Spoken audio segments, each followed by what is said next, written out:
Contractor నిన్న సర్పంచ్ గురించి మాట్లాడు, సర్పంచ్లకు బిల్లు ఇస్తలేరు, వాళ్ళు ఇబ్బంది పెడతా ఉన్నారని అన్నా ఉన్నాడు కదా.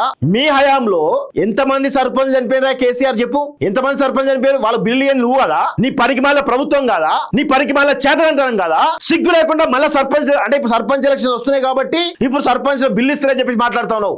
600 కోట్లు 700 కోట్లు రిలీజ్ చేశారు ఫస్ట్ టర్మ్ లో, అది గుర్తుపెట్టుకో. నీ హయాంలో ఒక్క రూపాయి ఇబ్బంది పెట్టకుండా అసలు నీ సర్పంచ్ బిల్లు ఇవ్వకుండా చేసింది ఎవడా? నీ పనికి మాలినోడు కాదా, నువ్వు కాదా? సిగ్గు లేకుండా మళ్ళీ మాట్లాడుతా ఉన్నావు. వాళ్ళు నువ్వు డబ్బులు ఇవ్వకపోతే పంచాయతీరాజ్ వ్యవస్థ మొత్తాన్ని కూడా నిర్వీర్యం చేసిందే నువ్వు కదా కేసీఆర్. సిగ్గు లేకుండా మళ్ళీ వాళ్ళ గురించి మాట్లాడుతున్నావు. సిగ్గు, శరం, ఇజ్జతి, మానం, లజ్జ ఏవి అన్ని వదిలిపెట్టేసి నంగా నిలబడ్డావు సభల. నంగా నిలబడి ఇష్టం వచ్చినట్టు మాట్లాడుతా ఉన్నావు. సర్పంచులు నీ హయాంలో పంచాయతీరాజ్ శాఖ నిర్వీర్యం చేస్తే నువ్వు ఒక్క రూపాయి కూడా ఇవ్వకపోతే వాళ్ళు తమ పరువు పోతుందనే ఉద్దేశంతో 10 లక్షలు 20 లక్షలు 50 లక్షలు బయట నుంచి తీసుకొచ్చేసి సరే తర్వాతనే వస్తాయి కదా అని చెప్పేసి వాళ్ళు రోడ్లు, ఆ డ్రైనేజీలు, ఆ ఊరు డెవలప్మెంట్ కోసం ఈరోజు నడుం బిగిస్తే ఖర్చు పెడితే ఒక్క రూపాయి కూడా ఇవ్వకుండా ఆత్మహత్యలకు పాల్పడ్డటువంటి సందర్భాలు నీ హయాంలో.